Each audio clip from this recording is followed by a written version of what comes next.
Just a quick reminder guys, these narrations are best enjoyed with headphones on. Hey everyone, to continue Flashback Gaming Season, I review a game that some consider being the best game ever made. Do the scores live up to this accolade? Let's find out.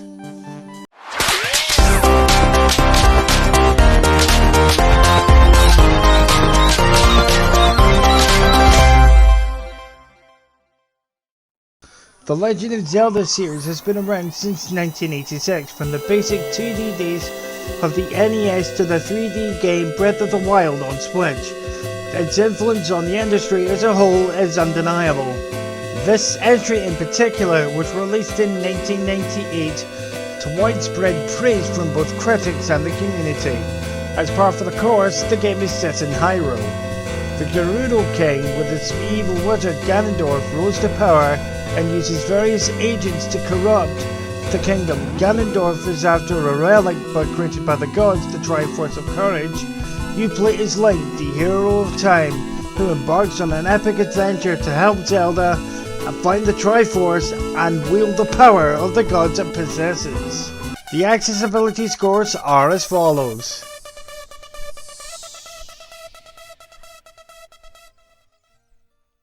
To kick things off, visibility given 9.5. This game has no colorblind modes, but there is little need for one. There are no color-coded elements that can cause issues for colorblind players.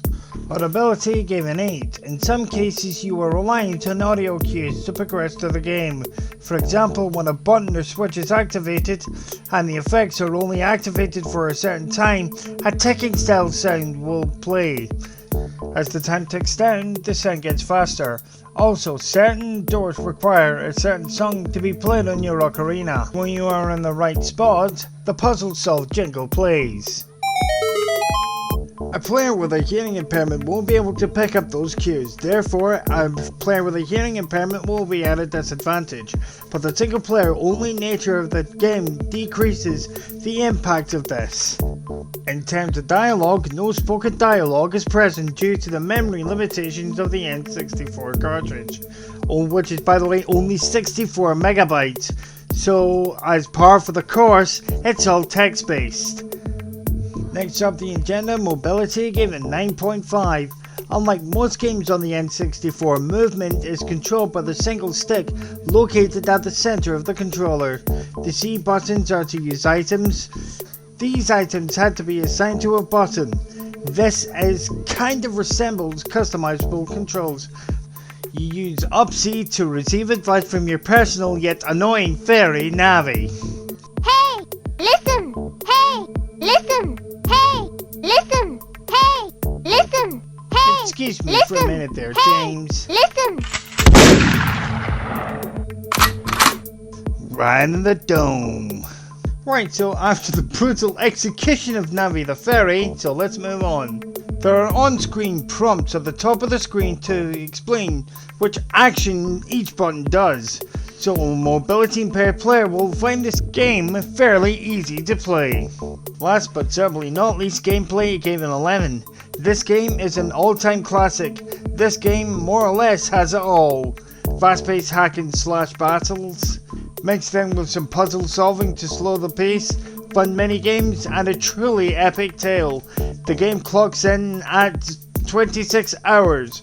For an N64 game, that's pretty damn long. In summary, Legend of Zelda Ocarina of Time is the classic RPG on the N64 era perfected. The combat is fluent, the puzzles are fun and challenging. Seriously guys, if you have an N64 but don't have Ocarina of Time, you're doing it wrong.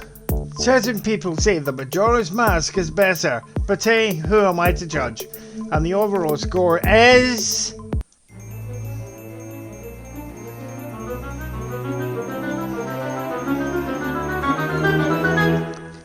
95%! See you guys in the next reviews. Spartan Commander 1990 out.